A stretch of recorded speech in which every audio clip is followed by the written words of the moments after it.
So many people made it despite the predicted weather. I am floored at this wonderful group of people who has come out tonight to spend this next hour and a half with us to think about blacks and Jews then and now. So welcome to Boston University.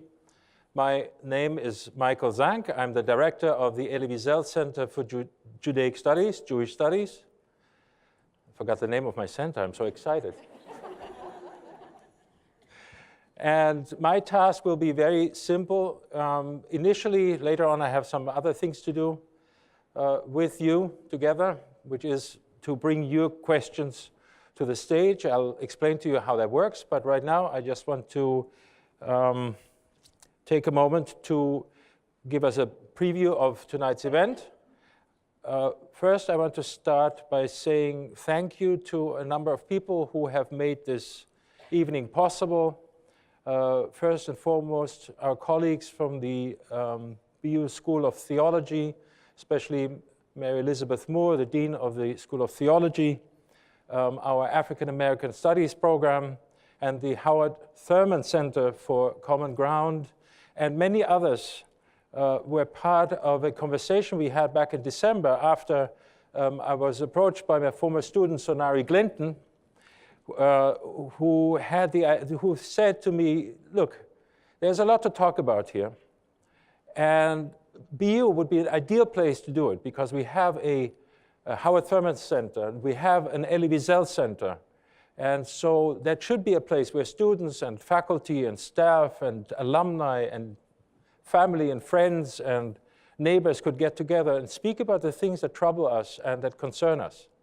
And what better place to do this than a university, and then this university, Boston University. So I'm very thrilled to be able to host this event, but it is not just the Elie Wiesel Center, it is many groups who came together to make this possible.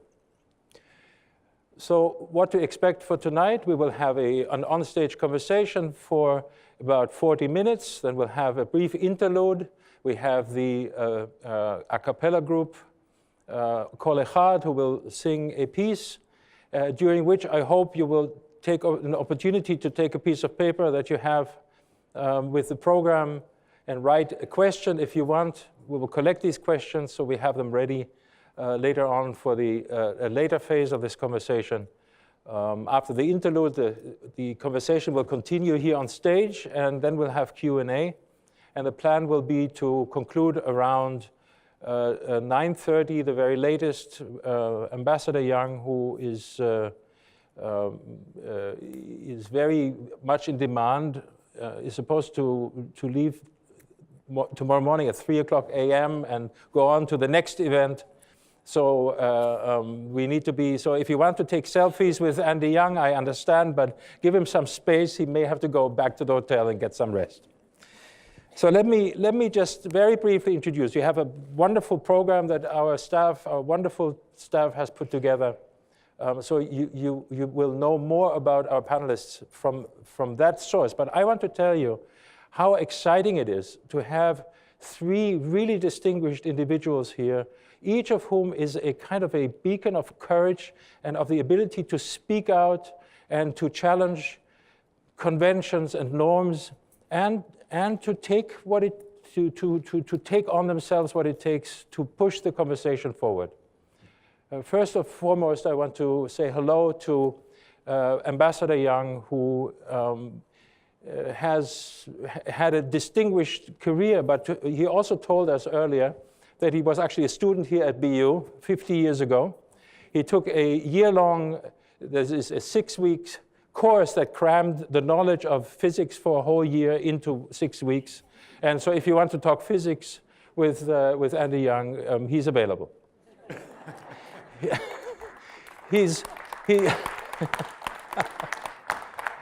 He was also, of course, an eminently important figure in the civil rights movement, and before the civil rights even became a household name.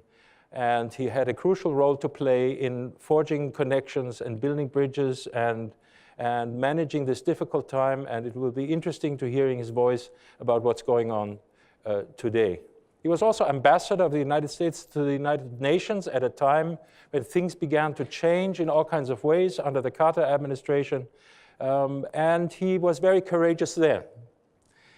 And he was ambassador of Atlanta, and he is today very active still in African affairs. Mayor of Atlanta. You see, I'm so excited. And he's still very active today. As you can see, he wouldn't be here today if he didn't care about the issues that we're talking about. I also want to welcome Susannah Heschel, who is a good friend of the Elie Wiesel Center. She's a professor of Jewish studies. She researches very complicated things about the undercurrents of anti-Semitism in German Protestant theology in the 19th and early 20th century. She's been a leading voice in advocating for equality and for inclusion of women in the Orthodox world. She's a major feminist, and she's an awesome person, and she's wonderful. It's just wonderful to have her here tonight. And last but not least, Yavilah McCoy is a Jew of color. She is a diversity educator and consultant. She has founded organizations dedicated to educating the Jewish community about diversity and inclusion. And she's now also on the steering committee of the Women's March of 2019. And it's a great honor and privilege to have you with us tonight. And so last but not least, and then I'll leave these people to it, my old student, not so old actually, Sonari Glinton, he attended the very first class I taught here at Boston University in 1994. It was a kind of a class where I tried to do everything, like a year-long program in Jewish studies in 15 weeks. For some reason, he still likes me. I'm not sure why. We reconnected, not before I noticed every now and then listening to NPR that there was my student talking about cars. Obviously, I didn't teach him anything really important. But he's back, and it's wonderful to have him. And he also was really one of the initiators of tonight's event, and it's really, really exciting to have him here, and I'm expecting a really engaged conversation. So thank you for coming. Thank you so much. Appreciate it. Before we begin, I just wanted to sort of tell you a little thing about me. It's just like a random story. But Ambassador Zhang and I have met before. I told him about this earlier. It's usually a story that I tell about my mother. My mom took me and my friend Malik Murray and Anton Seals to Harold Washington's funeral, right? And this was in 1988 or so, I think. And Harold Washington, for those of you who know, he was the mayor of Chicago. Many people say that the movement that elected him later created the environment for Barack Obama. So at his funeral, it was a huge thing. Everyone in the world is there, right? There were 7 Democratic nominees running for president. Oprah was there, Dick Gregory was there, and so after the funeral, me and my friends were like running around, trying to, like, this is before selfies for the students here. We just wanted to, like, hey, Dick Gregory, could you sign my thing? And so as the afternoon ended, we're all walking out. And this I tell about my mom. My mother sees Andy Young's car, and the door is closing, and she places her body into the breach and says, Ambassador Young, could you get out of the car? And which you did because you listen to black women. And he got out of the car and shook our hands. And for us at 13, that was a huge, huge deal. And it's something that I remember about my mom wanting to place me in history. And that is something that we're going to think about. And the other thing is I want to just acknowledge a couple of people. Professor Zhang, who you saw, but there also is Teresa Cooney, who's the administrator of the Elie Wiesel Center, Lauren LeBlanc, Catherine Gianni, Carolyn Barshow, and Selma Asotik. And they have been doing all of the work. They've been doing all of the work here. I was we were joking about folks, great men who are backed up by great women. And Professor Zhang is a great man, backed up by a lot of great women. And I just wanted to make sure that they got an acknowledgement before I begin. So thank you to everyone at the Elie Wiesel Center for making this possible. So if we can start off, one of the things that if we start off with Yavilah, you all noticed this program. So this just shows you, we had a conversation via email about this program. There were many email conversations, we all thought about it. And this is the compromise, as you can see. Now you notice, because the argument was, well, I was like, oh, well, let's call it Blacks and Jews, and it will be over. And then like everyone agreed, and the Black Jewish person in this group was like, hey, are you leaving me out? So why was it important for you I mean, one of the arguments was people forget that there's such a large group of non-white Jews. And you were like, I'm a walking example of it. Can you explain, what was your reasoning, or what is the feeling you had when you see that? Is it erasure? What was the reason you're like, don't forget me? Well, some of the things that Jews of color struggle against, one of the things is erasure. But it's also about celebration of the fact that our communities are no longer monolithic. In regard to the movement work that we're doing right now, I do a lot of work at the crossroads of intersectionality.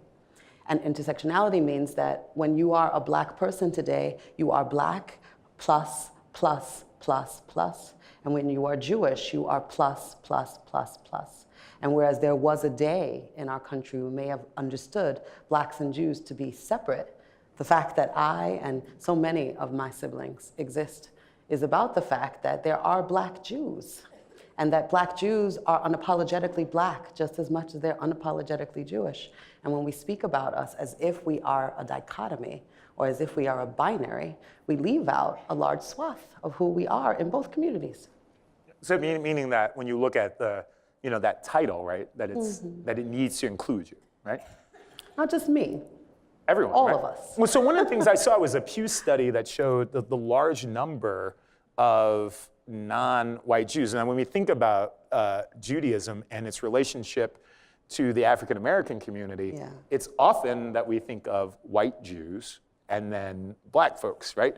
And Susannah Heschel, you seem like the perfect person then to talk about the relationship between these communities as they've grown. So I wanted to say, after we've gotten past the why we didn't want to erase you, was like to go in with the next part of the conversation, which is, help for the students who don't understand the connection. What would you say, in your growing up, was one of those moments that you understood the importance of intersectionality as a Jewish person? Or did you understand it?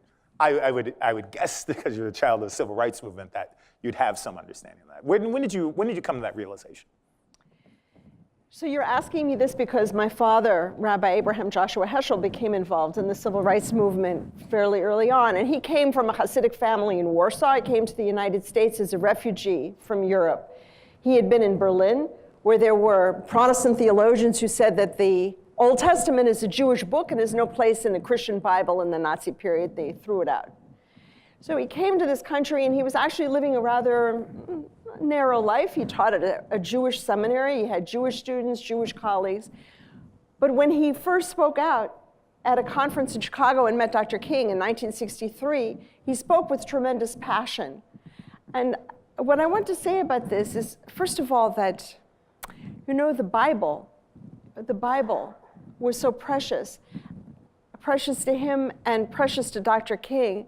But what Dr. King did was to open the Bible for everybody. This would never have happened in Europe anywhere, that there would have been a leader for civil rights of any kind who would quote from Amos and Isaiah and speak of Moses. That was extraordinary for my father. But beyond that, I want to say something else, which is what the civil rights movement did for us as Jews. After what happened to us in the war, after 6 million Jews were murdered, and with European Judaism destroyed, after that horrible hatred I think we were all in shock for quite a while. But there's a way in which the civil rights movement gave us back something. It restored our souls. I feel that very strongly. First, the respect, the inclusion, the welcome, the inspiration, the respect for the Bible. It gave us pride in ourselves. And that movement also made us come alive in a wonderful way. It was deeply moving. And I ask myself, how often are we moved when our hearts are stirred like that? That was an extraordinary gift. And I think it really did restore us as Jews. Next up, Ambassador Young. Go ahead. Go ahead. I was born into this. I didn't have a choice. I was born in New Orleans, Louisiana, in the middle of the block, and when I was 4 years old, my father walking me to my aunt's house, who was going to babysit me, we had to pass the headquarters of the American Nazi Party. And the windows were open, and it was a hot summer day, and these folks were in there with black shirts and swastikas, Heil Hitler. And at 4 years old, my father set me on that corner looking in the window and said, "This is a white supremacy cult. And you know better than that. You know that God created of one blood all the nations of the world. But these people don't understand that for a lot of reasons. And it's a sickness. And you don't let yourself get upset with sick people." And he said, they will want to blame you for their problems, but you can't accept any blame, and you can't blame them for being their way. But the only thing you can do is try to understand them and make sure that they understand you. And he took me, the reason I remember it was 1936, he took me to see the Olympics and to see Jesse Owens break the record, and Hitler, instead of giving him the medal, walked out with all of the stormtroopers. And my father said, but see, it did not get Jesse upset at all. He just won 3 more gold medals. And I was fortunate enough to be trained for problems and to see problems as opportunities. And this was much more true in the black community in the South. Race relations, I don't know what you want to call it, nonviolence was a survival ethic for us. It wasn't a moral choice. It was a survival choice. Coretta King writes about coming home from choir practice at 15 to find her house burned down to the ground. And her father, who was a sharecropper, had her with her sister and brother and mother kneel down and first thank God, but none of them were in it. And then he prayed for forgiveness for the sick people who felt necessary to burn their house down. And then he prayed for them never to hold any hatred or bitterness in their heart as long as they live. Now, that's not unusual. That's almost the same thing that the pastor at Mother Emanuel prayed when 9 people were killed in a prayer meeting. Well, you know, if we're going to, well, let me use that. I'm just saying that what we're talking about is a constant struggle and dialogue. It's not intellectual. Well, if we're going to talk about constant struggle, I think of that moment because I have a very good friend who was preparing to lead her Jewish congregation, and we were talking about the shooting that happened, and she said, I feel like I have to add the black people who were killed along, like they were all a part of the same thing. And I think that one of the interesting things, and that was one of the impetuses for this event, was that conversation with my friend saying, the night before that I have to go and lead my congregation. And when you look at this new rise of anti-Semitism. Well, that's what I'm saying. There's nothing new. No, this anti-Semitism isn't new, but it's reemergence. There's no rise. Really? Okay. No, there's absolutely no rise. We're just becoming more aware of it. Well, let me give some other panelists. Well, But mention the militias. Yeah, the 41 militia in Georgia alone, training with automatic weapons for something, I don't know what, but they've been doing that. And Georgia, Atlanta is probably, I think, the most progressive city in the world, but I'm prejudiced. And even in Atlanta, when we formed the poverty program, the mayor of Atlanta asked Martin Luther King Sr. to co-chair the poverty program with Calvin Craig, the Grand Kleagle of the Ku Klux Klan. And they co-chaired the poverty money in Atlanta in 1962. And we have been working on this, aware of it. Lester Maddox was our governor, and probably one of the most notorious racists, but we found a way to work with him. I mean, this is a problem that you got to engage. well, Yavilah, when you look at I was thinking about that one afternoon, or using that example of, this horrible thing and people talking about the events as being separate. Did you find yourself, as you say, unapologetically black, unapologetically Jewish, looking at everybody and being like, or like, what were you, using that as a touch point? Like, because to me, there is a difference in the anti-Semitism that we have seen. Maybe it's not, is this like where it comes out, it seems different, but I subscribe to Audre Lorde's prescription, which is there is no hierarchy to oppression. So I don't create bifurcations between the need for justice and equity across peoples who have been targeted by oppression.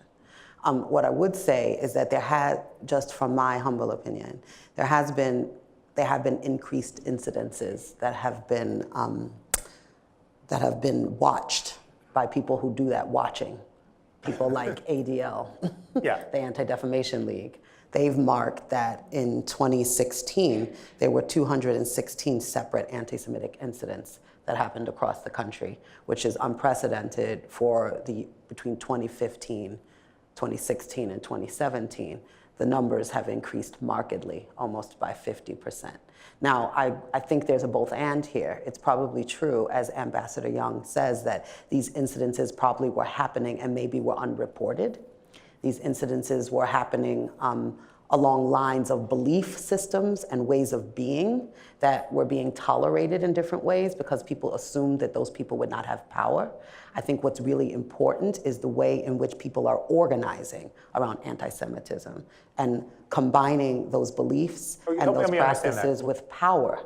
Power means the power to organize yourself and march through a campus in Charlottesville with torches and swastikas that go from the top of your ear down to your collarbone, which I created a container for a young student who was Jewish and of color to be able to heal from, which in her lifetime she had never experienced. This is what we're up against right now. She was an esteemed student who actually got to live on, the quad, which was a thing. Thomas Jefferson's beautiful university that he created has all sorts of interesting practices and cultures, including structural racism being built into the campus itself. But she got to live on the quad, one of very few students of color who got to live on the quad. And so she was hypersensitive of that privilege. And so she was aware of what she put outside and what artwork she showed because she wanted to continue to have it be believed that she had actually earned the ability to be there and wasn't just a token. And that night, when those people, those white supremacists, those white nationalists marched through that campus, she opened her door and she saw what I just described, a white man with a torch screaming, blood and soil, with a swastika from his tip of his ear down to his collarbone. And what she was scared of in that moment, she said, was not the color of her skin, but the fact that she had a mezuzah on her door, little piece of parchment sitting on the side. So in a young person's heart to feel that fear viscerally in her body, in the same way that she feels fear around white supremacy and racism, yes? That now is a lived experience that is being held at the same time simultaneously in our young people right now is a new reality. That hasn't been. Well, Susannah Heschel, when I was talking about, or telling friends or talking to people about this evening, many people would say, and this is where I would get into arguments where people, well, what about black anti-Semitism? And I wonder, I mean, I'm gonna, but as someone who's studied, the relationship between Christianity and Judaism, and as a part of this, when you look at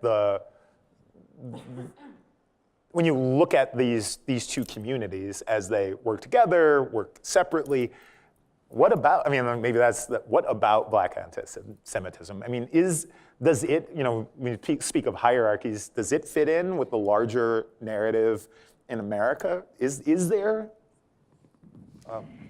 Either of you can, anyone who wants to jump in, please. Maybe that's too much of a question, but go ahead. I guess I don't like the expression black anti-Semitism. I don't like that as a term, particularly. Of course there's anti-Semitism in the world, I don't deny it, and in so many levels, and we see it coming up. I also think we're beginning to recognize, perhaps, that there are some terrible things in this country because for us as Jews, this country was a place of refuge. We came here for freedom, and we never imagined that there would be anything else. This was our promised land, and Europe was the place of the anti-Semites. So we need to recognize also that there is a genocide in this country, a genocidal history toward Native Americans and toward African Americans, and there is a larger number. Everybody knows Michelle Alexander's book, The New Jim Crow. The percentage now, the number of black men in prison today is greater than the number of black men who were enslaved in the 19th century before the war. So these are very basic things that I don't think we've been conscious of until recently, now that we're focusing on this. So I don't think there's such a thing as black anti-Semitism. I think that there is anti-Semitism, and what worries me, frankly, yes, it's associated with left-wing political arguments and with right-wing political arguments. I'm more worried on a personal level of the militias that Ambassador Young just mentioned, these people with the guns, and those are the right-wing neo-Nazi white supremacists, however they want to call themselves. I'm worried about just the language and the fact that when they attack all of us. Now, the swastika is for everybody. It's for Jews, and it's for people of color, and it's for women who want to be free. It's for Native Americans. It's for what are called immigrants. I don't know that word because I've just come from a conference in San Francisco where there are 25,000 people living on the streets in the Bay Area. These are the refugees of America in our midst. This is not about walls on the border with Mexico. This is about the walls in our hearts that create refugees in our place, right within our midst. So, I mean, you wanted to jump in, come on. I mean, one thing I'll say is, of those, let's say, 217 incidents of anti-Semitism, as a black Jew, I wanted to know how many of them were black, right? So how many were I checked in, and it turns out less than 3.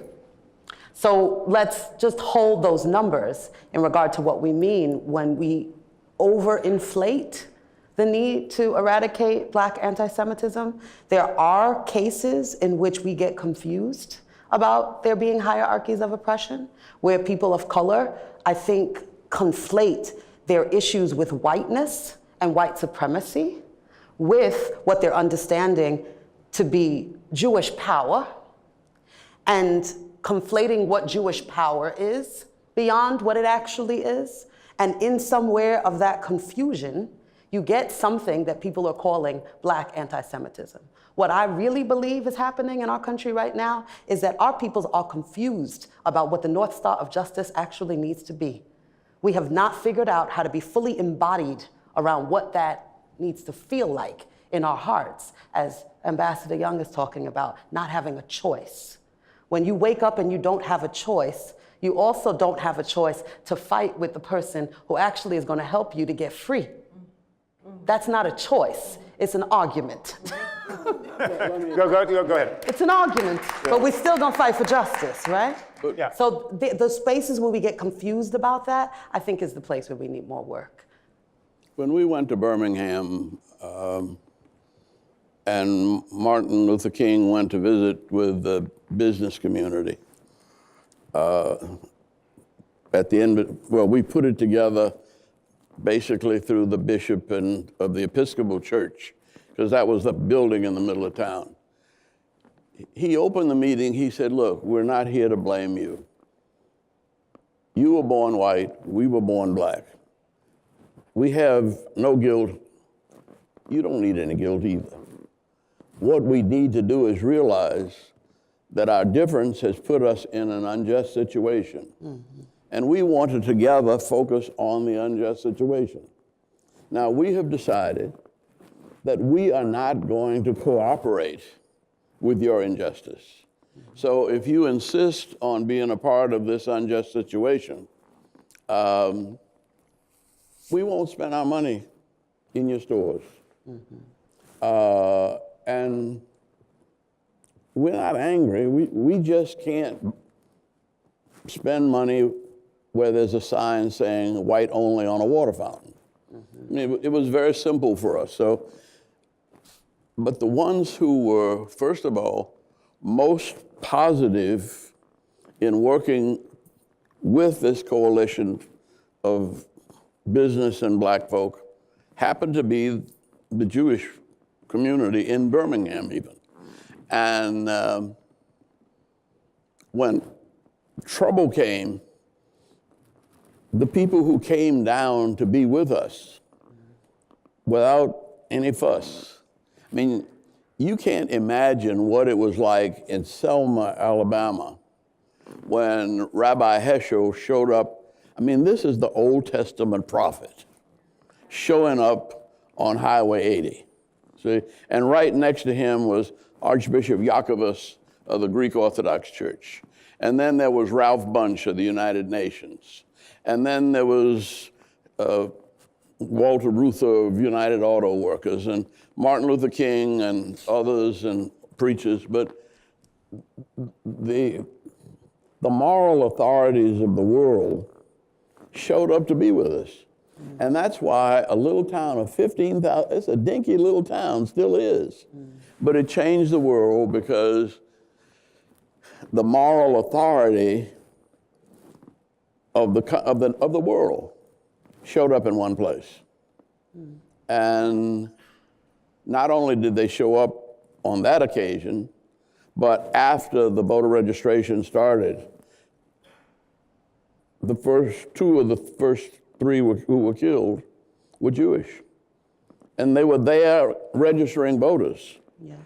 And I doubt that if there'd been three black people riding together, they would have been killed. But maybe if they were from the North, because part of this is you cannot fear. And that's the lesson. I mean, if you Jewish, you believe in the 23rd Psalm. You must walk through the valley of the shadow of death and fear no evil. That's the only way to make it. If you get chicken, you're done. And the problem is we have not taught our children that way, but our parents taught us. I couldn't get to the grocery store because it was an Italian grocery bar, an Irish grocery store, the Nazi party, and a Chevrolet dealership. You know, I mean, I had to face the world at 3 and 4, and I had to learn to play with bad dogs. And you don't run from a bad dog, and you don't let a bad dog make you afraid. If you run from a bad dog, you get bit.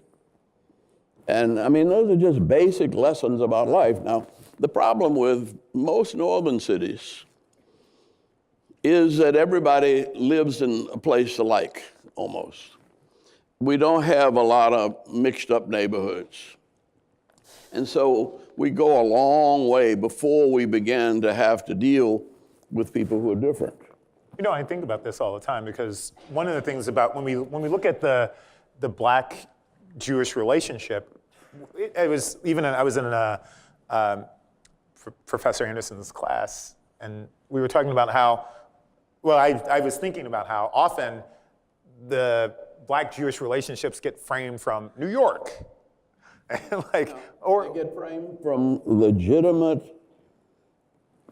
differences.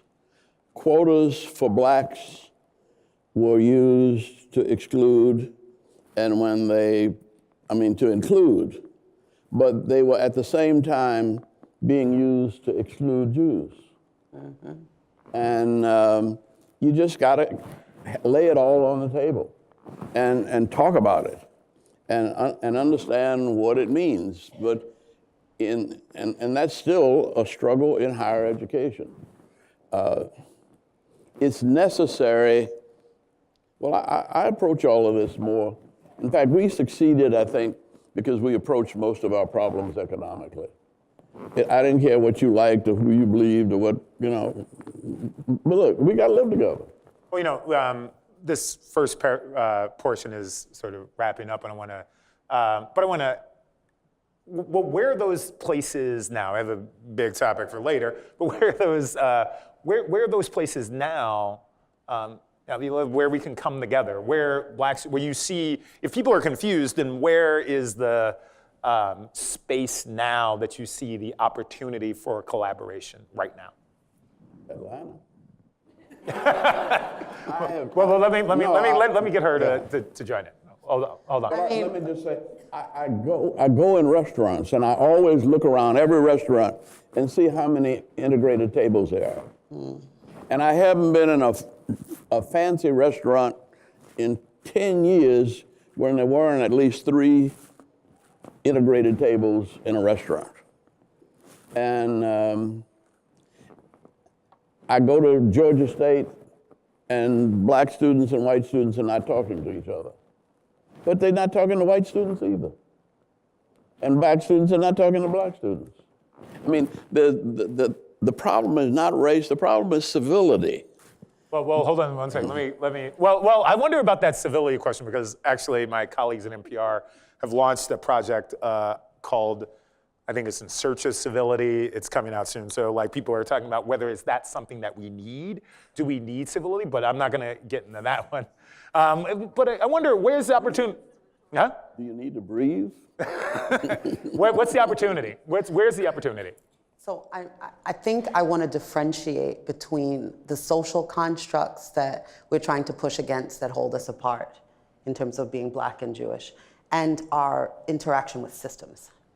Because once we talked about systemic and structural need for change in regard to the isms that target our communities, racism and anti-Semitism, it opens up a very wide playing field for what it means to actually be an alliance and coalition. And it also reveals the places where access, privilege, and power have separated our communities since the civil rights movement in regard to ways in which we've been able to navigate institutions, navigate government, navigate education, right? So one very blatant example that I give is that, there's, in almost every city, there's something called a Jewish hospital. Jewish hospital. And what people don't often interrogate is how did we get those Jewish hospitals? Yes? So one of the previous president of the NAACP and I were on a panel, and he was talking about how his father went to Hopkins and experienced this situation where they'd walk into a patient's room and they're supposed to do their learning, and a white woman patient would say to a black man, "I don't want that black student touching me." So essentially, they were not getting, even though they'd been accepted into the university, the same equal education that their white colleagues essentially were getting because of the racism in the institutional structure. They would move on. There wasn't an interrogation of that system that said racism here actually needs to end in order for us to continue to educate black students. But something else did happen, which is that because young Jewish medical students at that period were not being hired post-graduation, were also experiencing white Jewish Christian women not wanting Jewish doctors to touch them, they banded together, used their power to create Jewish hospitals. And in almost every city, there is a Jewish hospital. But what that is a response to the virulent anti-Semitism that lived in the systems that they were navigating called education. In one community, you have Jewish hospitals. In another, you have ongoing struggle. There's no such thing as a black hospital. So when you hold the two together and you talk about systems and structures, we're not just talking about people coming together in civility. We're talking about how do we navigate our systems differently and how do we share power equitably so that we all get to the same finish line, not with some of us ahead and some of us still at the back of the line trying to move forward. And I think that's what's come in the middle of a lot of the communities that I've been trying to bring together. So you ask me, how do people come together? I'm going to answer that. Where are people equalizing power among us across Black and Jewish communities, sharing power, acknowledging privilege, and making different decisions? I think there are rampant examples of that across our system. There are people who are working together on issues of gun violence. There are people who are working together on issues of immigration. There are people who are working together and in coalition, essentially to continue to support a need for an end to sexual violence upon women's bodies. That is why I'm right now a part of the Women's March Steering Committee, because I made a very conscious decision that in addition to being against anti-Semitism, I also wanted to be a part as a Jew of the largest movement that I have seen in my lifetime that brought out 5 million people in their bodies to say, we need change, yes? So that's an opportunity where people are coming together. Many of the Jews of color that I went with to the Women's March came for the very similar reason. So we represented Jewish community in coalition in our bodies for things that were targeting us across multiple different issues. The hope is when people don't allow their privilege and power to let them be what I call Starbucks activists. You pick your activism like you pick a coffee shop. If you don't like the coffee beans and you don't like what they serve, you walk out and find another coffee shop. Hold on a second. Yes? So that's the ones who are not doing that are the ones who are in coalition. And that's what I would say. We know one of the things, so this part of the segment is gonna end, and it's actually a decent place because I think often about the places where these communities come together. And one of the places that we definitely come together is artistically, right? Nat King Cole turns 100 next month, and it is, he's one of my favorite singers, if you haven't noticed. He turns 100, and you can't talk about Nat King Cole without talking about Nelson Riddle, who was a Jewish composer and arranger who arranged Mona Lisa, Unforgettable, those big hits. He later went on to great success with Frank Sinatra. There's thousands of those examples. Rick Rubin and rap. And these are relationships that are co-equal often. And so now one of the things we have is Boston University is a place where a lot of music has happened. We have the Jewish a cappella group who is here to perform a song for us. And so we need to give you a little break from heavy thinking and let them, they're arranging themselves. But go ahead, while they come up. I would just to draw a conclusion from what has been said here for a moment. What strikes me is, you raised the question of Black anti-Semitism. And then when we hear about all of the collaboration that's been going on, we hear about it from Yavilah, we hear about it from you too, Sonari. And of course, we've heard about it from Ambassador Young. And then I have to begin to wonder, well, what does that mean that we go around talking about this thing called Black anti-Semitism? Is that a kind of slogan that's distracting us from other things? Well, when you talk to people, and they will say, we'll get to this in we have a section behind this, but people talk about this all the time. And it is, and maybe it's a myth that has kept us apart and that is serving the interests of people who don't want to know that in fact we are together. We know a friend of mine, I was talking about this with Herb Powell, who who is a critic, and we were talking about me planning for this night. He's like, Sonari, you know who has a bad relationship? Black people and Irish people. Those are the people who have a terrible relationship. Well, that's a joke. Black people and black people. Yeah, black people, well, I don't know about that. But he was saying that when you look at, the world, go ahead. It's rich black people, educated black people, and poor black people, and uneducated black people. There's a big rift. That is true. So, do we have the group? But the power is shifting. I mean, what I see you mentioned music, what I see in the in the movie industry is the Oscars, suddenly a lot of people who were poor, who were unknown, are getting, we're making more pictures in Atlanta than New York and Hollywood put together. Oh, I do know that. I know it, I hear it every day. But Tyler Perry slept in a car and made movies for a church. And he had no traditional, I tried to get one of our institutions to give him an honorary degree, and they wouldn't pay any attention to him, but I think Harvard did. Huh.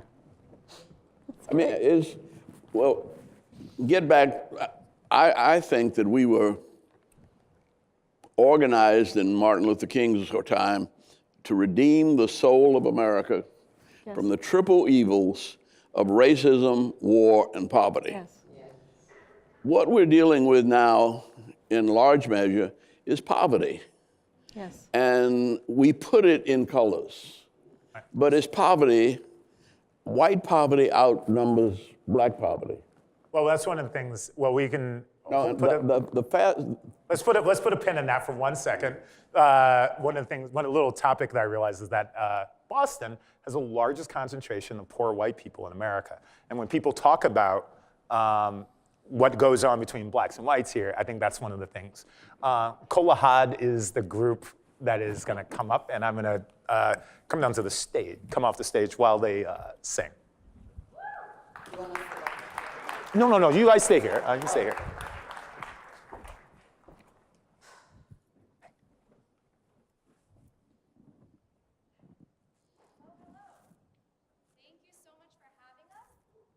As they said, we are Kol Echad. Sorry. We are Kol Echad. In Hebrew, Kol Echad means one voice, and it also means all together. And we are so happy to be here at this amazing event. We have one song for you guys tonight. It's called Salam. Salam in Arabic and Shalom in Hebrew mean peace. And it's about bringing peace unto us and all the nations.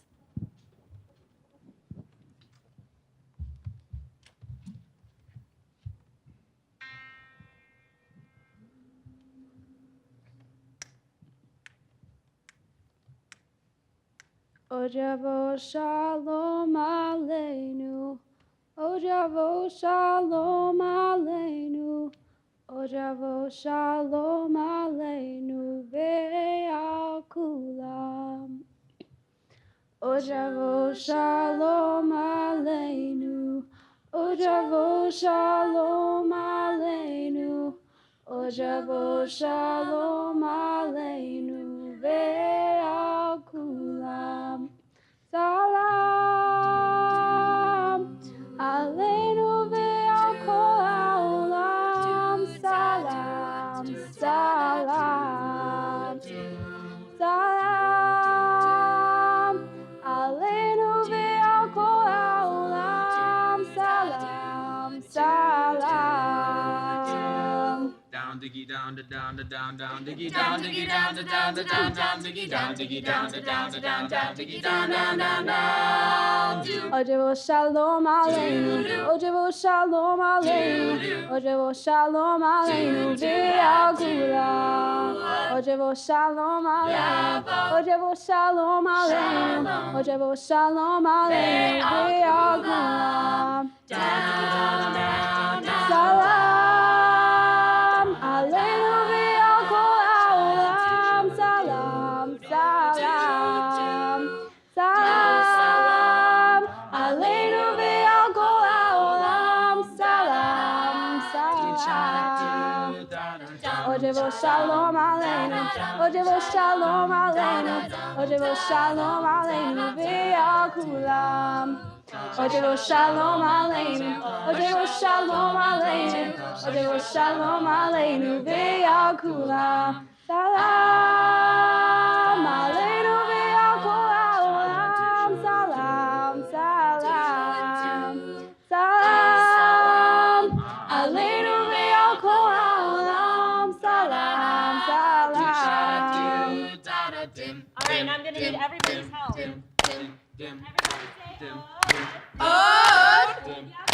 Oh Diablo, oh Diablo Shalom, oh Diablo Shalom Aleinu, oh Diablo Shalom Aleinu. Down, diggy, down, down, down, down, diggy, down, diggy, down, down, down, down, diggy, down, diggy, down, down, down, down, diggy, down, down, down, down. Salam Aleinu Ve'al Kol Ha'olam. Salam, salam, salam Aleinu Ve'al Kol Ha'olam. Salam, salam. Oh Diablo Shalom Aleinu, oh Diablo Shalom Aleinu, oh Diablo Shalom Aleinu, Ve'al Kulam.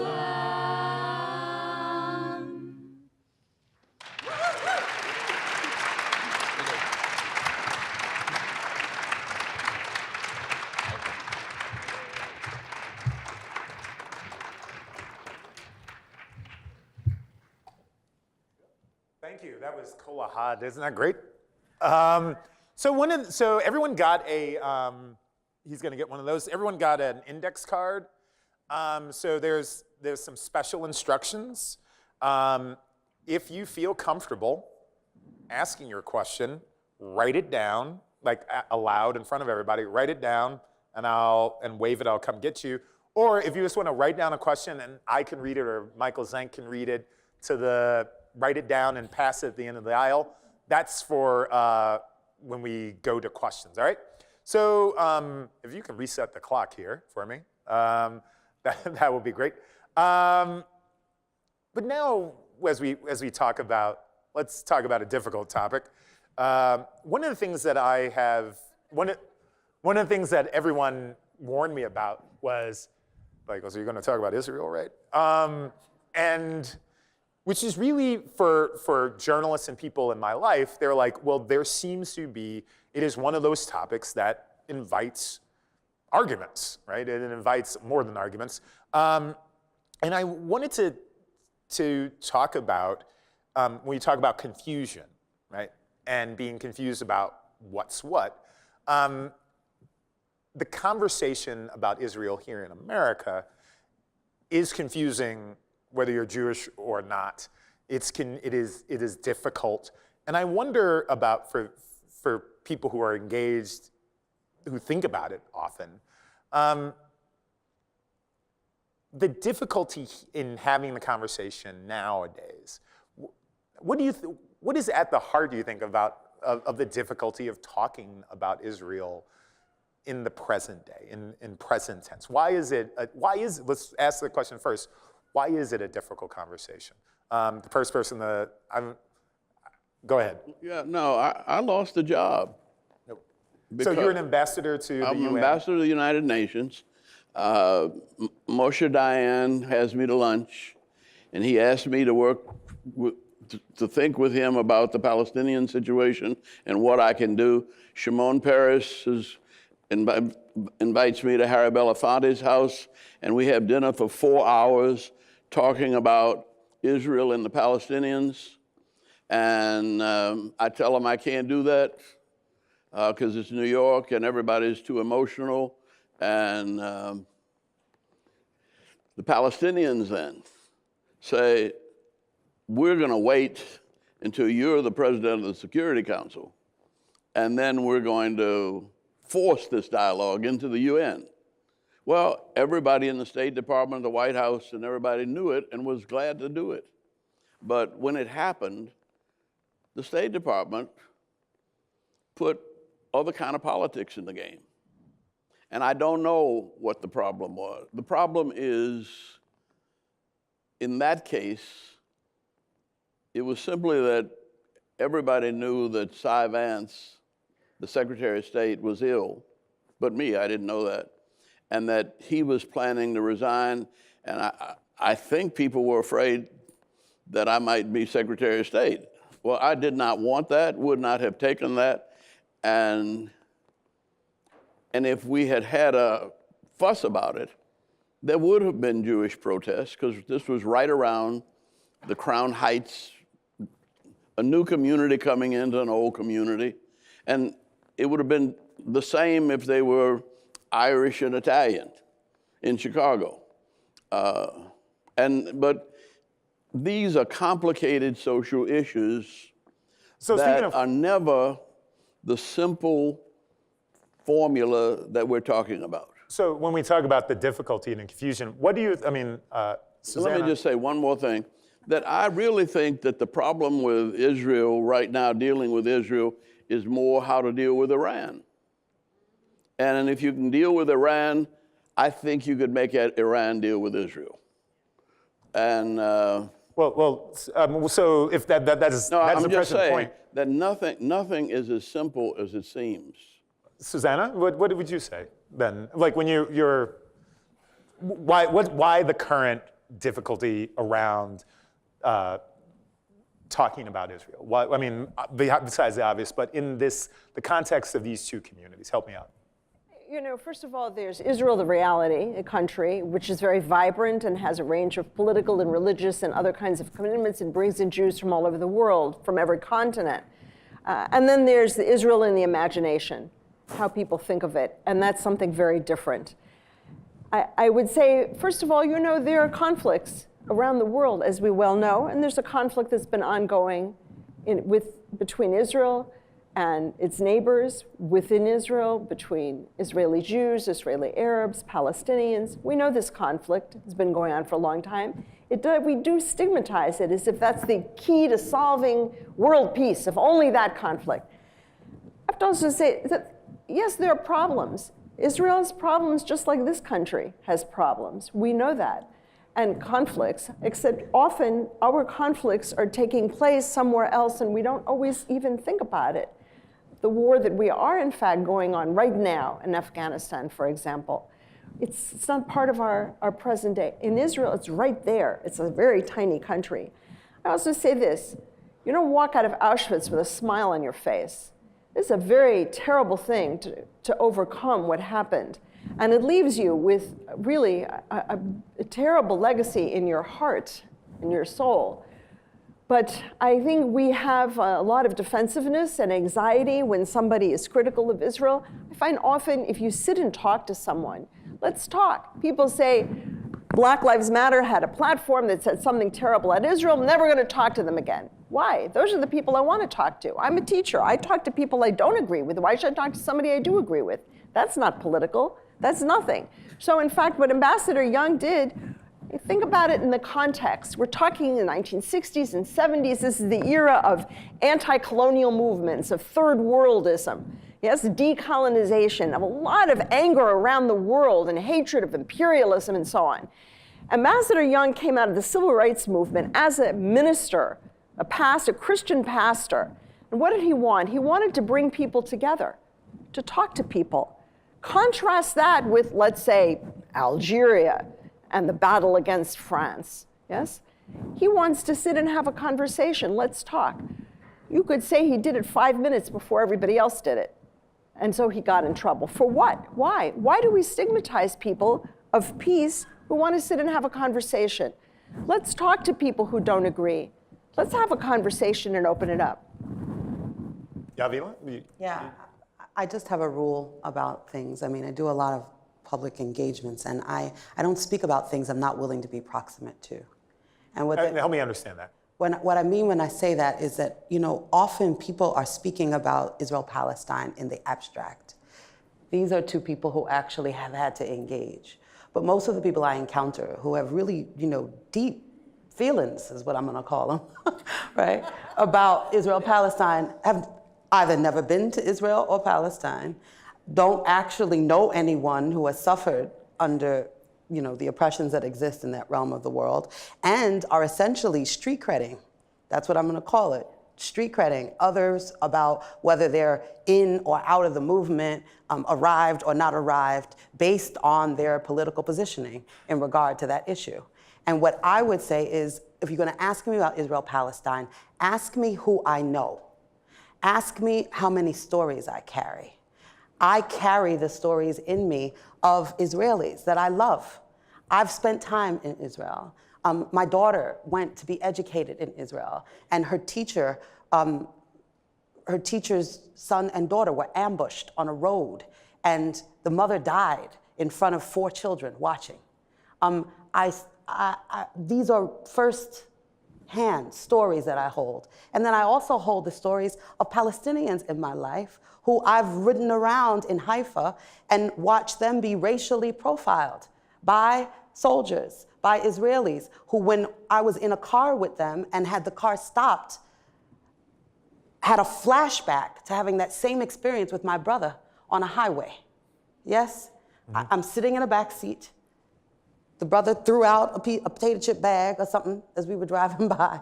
He was so proud to show me some area beach, me and some other friends, because we were building peace, right? We arrived. Don't ask me how much my mother lectured me afterward about whether it was safe or not for me to be doing this. But this is what I did, right? I welcomed humanity. But I'm sitting as a human being with other human beings in a car, and he throws out a potato chip bag, and we hit the light, and an Israeli starts blaring the horn, pulls up behind us in the car, and he comes up, the brother, we're all young people, he rolls down the window, and the Israeli takes the potato chips bag, shoves it into the chest of this young man who 2 minutes ago was full of pride and excitement to show me the land, and says to him, "You don't litter in our country." The young boy immediately gets deferential, doesn't say anything, doesn't even defend himself, sits really still, rolls back up the window. But for the next hour, I watched the dignity of this young man shrivel almost into like nothing. He couldn't show us the tour anymore, couldn't have a conversation with us. A bunch of pretty girls in the back seat. His whole dignity had been taken away from him in one exchange. I hold my love of Israel with my love of dignity and humanity. And I try to keep those things in relationship, proximate to each other all the time when I'm talking about Israel-Palestine. It is an issue of human dignity for us to remain proximate to each other's stories. And too many of us, including me, who have visited the land of Israel, don't, by virtue of privilege, have to be forced into proximity to all the stories of the people that are being carried in that region of the world. And we all have to carry each other's stories if we're really going to be true and honest about reaching for justice and peace in that region of the world.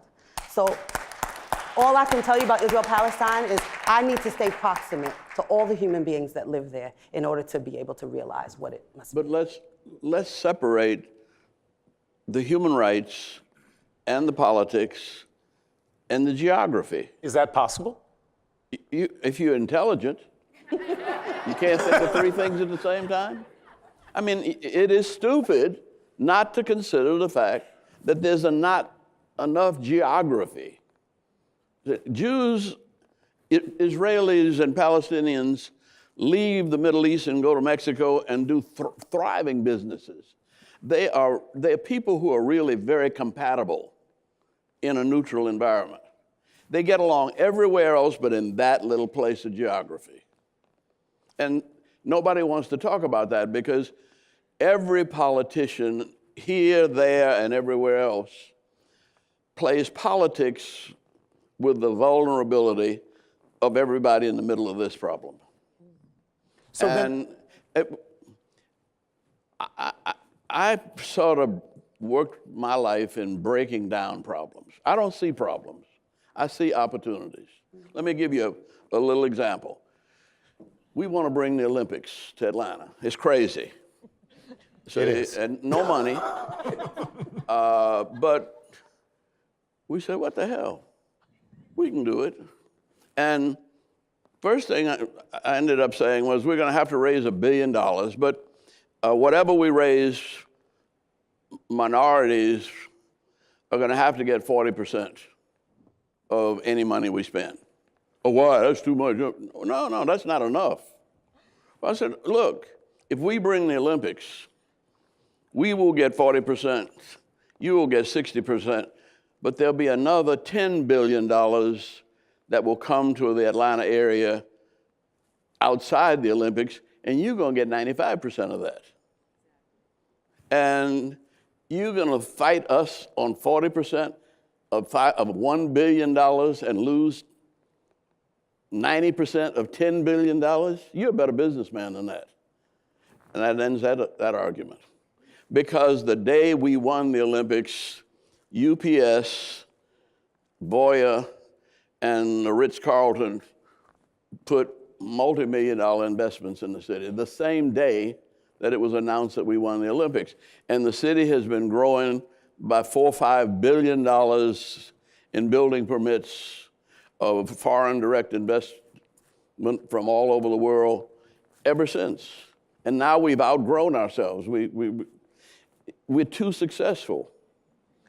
And we're creating, I mean, we were managing 2 million people very well. Now we got 6.5 million. So when we look at, I want to just go back to the conversation, I mean, about having these difficult conversations. Susannah, so given what we said about the difficulty of being proximate to things, like don't talk about, well, what you're saying is like, don't talk about stuff you don't know about, right? Is essentially it. If you don't have somebody who's right there, if you don't understand it, if you're not in it, so then how do we have then real conversations about the things that people are concerned with about Israel, for the people here, about about racism? How do we have the real conversation here, not just here, but in America, about these issues that are in our lives every day?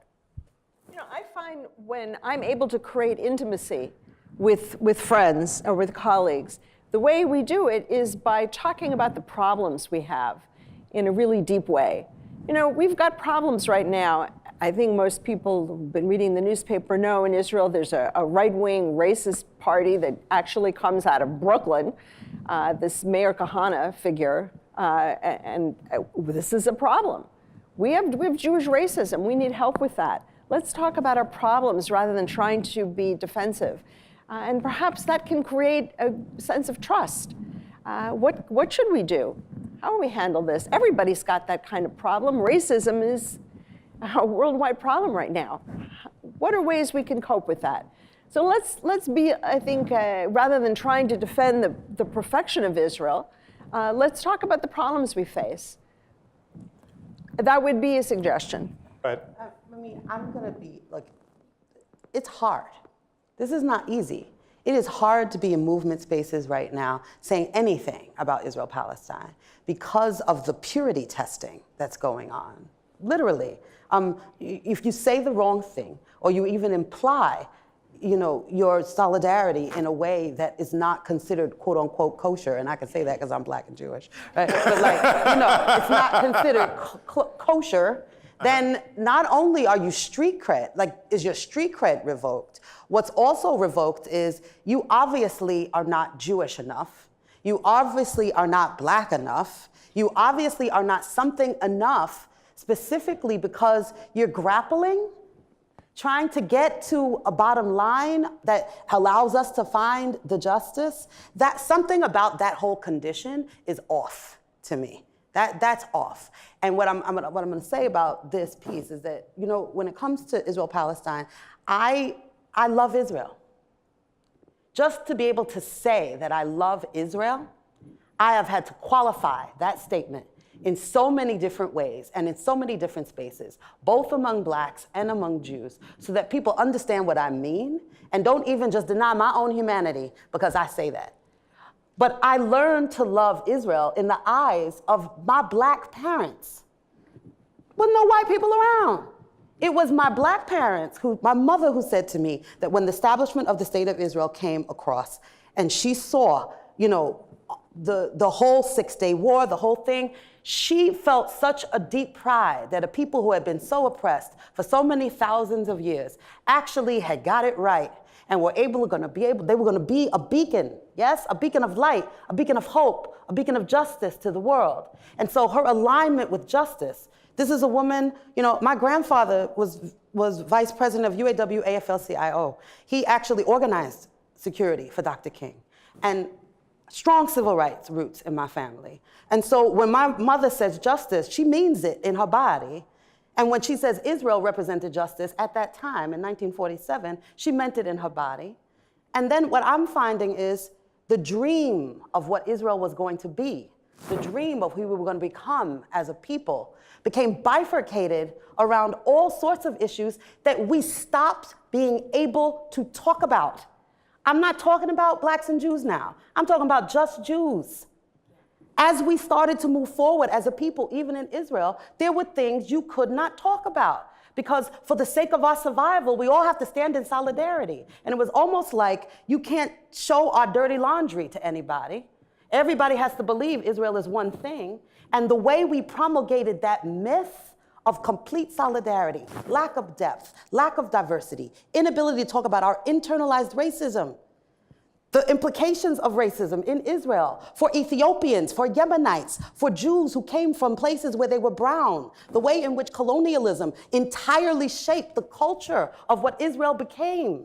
All of those things are internal family conversations that Jews stopped being able to have. If you ask me about Israel-Palestine, I feel like the biggest issue with Israel-Palestine is that Jews stopped talking about Israel in a dimensional and intersectional way that allowed us to hold deepest breadth of the beauty and diverse political views that we have as Jews. We stopped doing that. And the minute we stopped doing that, people outside of us couldn't tell the difference between us and a bunch of white folks coming to a region of the world where people who are historically phenotypically brown are being oppressed by a bunch of white people. We allowed that myth to permeate as Jews because we did not allow ourselves to have the deep conversations that we needed to have to keep that myth from being promulgated. Dr. King had organized a pilgrimage to the Holy Land with a group of Baptist preachers. And their notion was that we had to bring enough black folk to the Holy Land so that they could live on both sides of the Mandelbaum Gate. And I went and set up the arrangements, and the Jordanian Tourist Board was going to build an amphitheater on half of the Sea of Galilee, we call it, and the Israelis on the other side. And Martin Luther King was going to preach from a boat in the lake. And Sandy Ray from Brooklyn had 100 boys choir come in there, and they were going to sing till the walls came down. And it was all set. The money was put together.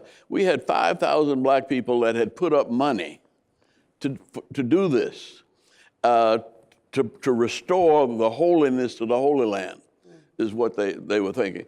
And the first Egyptian jets were shot down the day I was leaving. And the Six-Day War in '67 came 4 months later, and everybody would have lost their money, except that Nelson Rockefeller bumped into Dr. King when he came back from somewhere, and said, oh no, it was his daddy, and said, look, I hear what you all were doing, and I heard you went broke. Well, you were doing the right thing. Don't you worry about that. Banking is my business. Forget it. And they wiped out all the debt. Now that's black and Jewish cooperation. Well, that's a good segue. So I got some questions here. Man, I forgot that there were academics in this room. Whoa, Nelly, these are not your typical NPR questions. So let me find. Here's one. The pamphlet says a conversation about what drives us apart. What do you think drives us apart? So I'm going to ask each of you to be, since we have a bunch of these, let's try for the 45-second version of, I know what 45 seconds sounds like, of what drives us apart. Susannah, let's have you go. I didn't understand that. So the question is, what do you think drives blacks and Jews apart, if you think that is a thing? And so I'm going to ask Susannah to answer first. I don't feel we're apart. Actually, I think if we do feel we're apart, somebody else from the outside is driving us apart. but I feel my heart is not apart. Yavilah? I think what drives us apart is our inability to engage in courageous and radical discourse about what keeps us together. I mean, it's the same thing that drives me and my wife apart.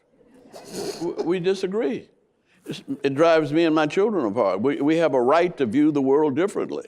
And we're a stronger family because we have different opinions about the same things. Mm-hmm. That's called change and growth. And I mean, you all study that. But just stop and think about it. Right now, the problem we're facing, we think of as Donald Trump. But the reason Trump got elected was, well, you all did it back there. I mean, I went in an all-gender bathroom. That cost us the state of North Carolina. I'm saying that little insignificant things, the need for change, see? When I was here, I was the only time I was scared on this campus.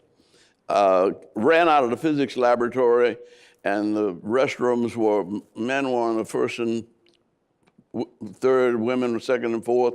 I happened to be on the fourth floor, and I ran around and ran into a restroom and saw a Kotex box on the floor. I said, "Oh Lord, I'm from Georgia, so you get lynched for that." And I got out of there. But I mean, change is happening so fast. See, the cell phone, you have more computer power in your pocket than when I was mayor in City Hall. We had 4 floors of rooms about this size of mainframe computers. And there's more power in your pocket now. That's a new world with new problems and new opportunities. All right, so here's another one. So if you have a question you want to ask yourself, could you raise your hand? And I'll read these. All right, I see you back there. And you here. How do we rebuild trust between people? Americans fear each other, the unknown. Is this fear blocking hope and growth? That's a good one, an interesting question. So the real question is, between groups of people who may not, and this is something I think that people fail to recognize sometimes, is that for a lot of African Americans, their experiences, they're not proximate to Jewish people. You know, if you live in Los Angeles or Brooklyn or Chicago maybe, but there are places where you might not. How do we build the trust amongst these groups that obviously have something in common, obviously have common purpose? So how do you, Susannah, I think I haven't asked you in a while. You know, can I just say, I'm very disturbed by what's called identity politics. I think we have been so driven apart by identity politics that we have lost power, and that worries me very much. We've lost the states. We've lost on the local levels because what? We claim that only someone with my identity can speak for me? I don't think so. I want lots of people to speak for me, to understand me, and they're perfectly capable of it. If I explain myself and I talk honestly and openly, we need to form coalitions, and that's what Ambassador Young has been talking about. But I also think that what Yavilah mentioned a moment ago, quoting her mother and speaking about Israel, what do we stand for ultimately? What are we trying to do? Just have my identity on the table? Or do we have principles that we stand for and change?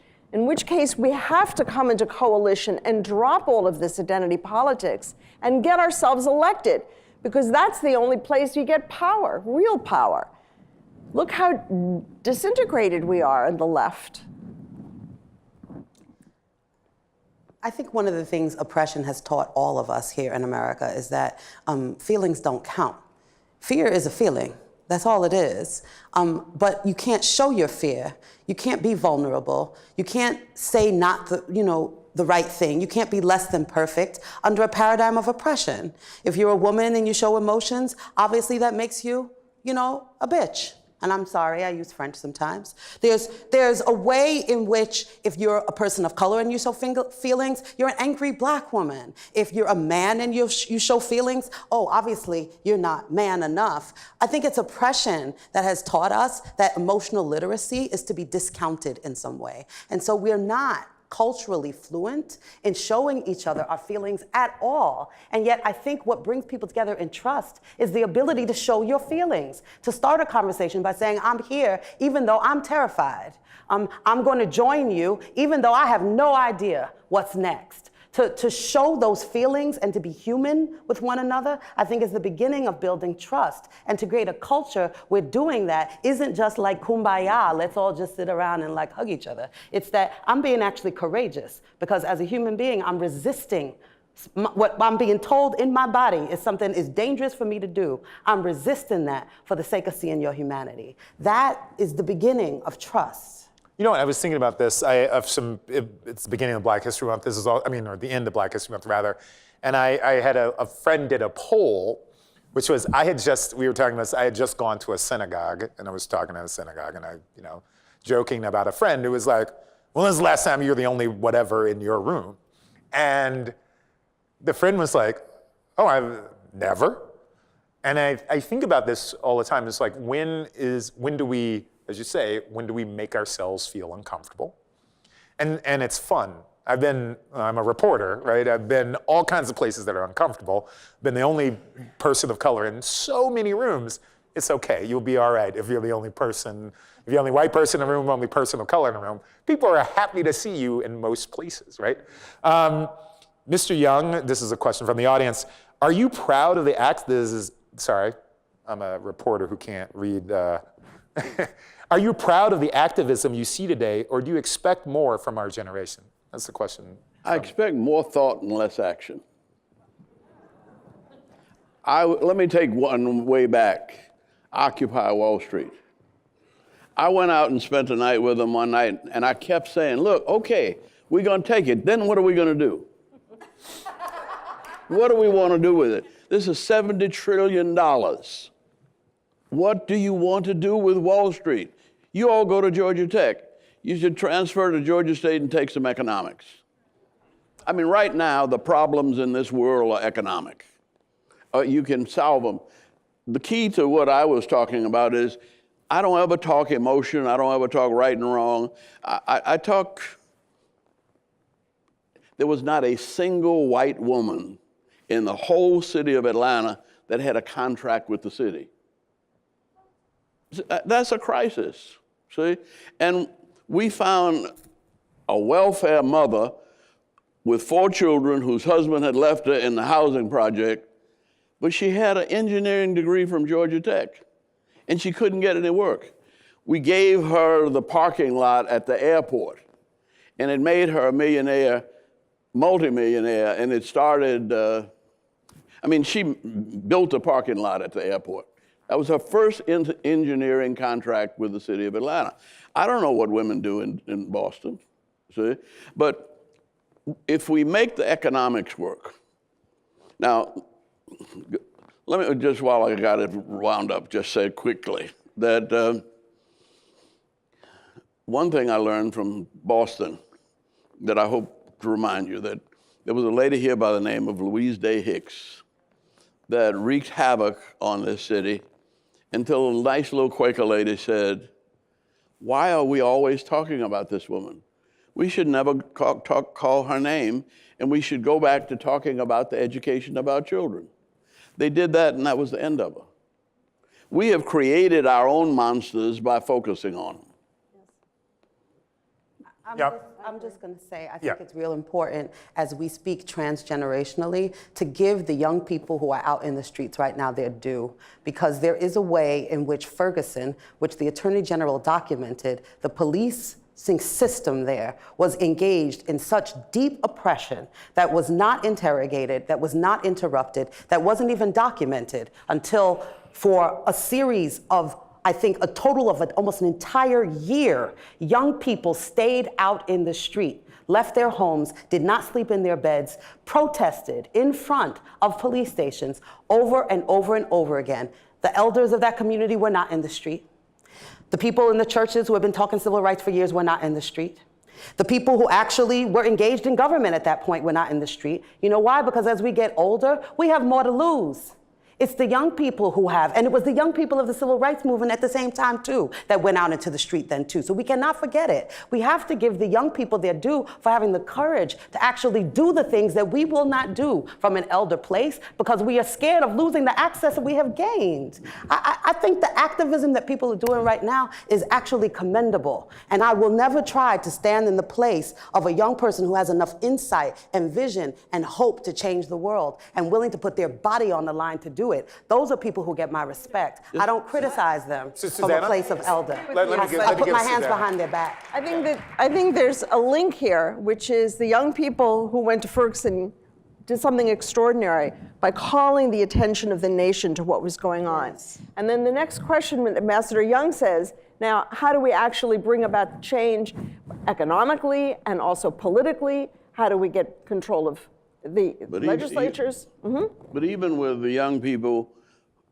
in Atlanta who were active, when I met with them, I said, look,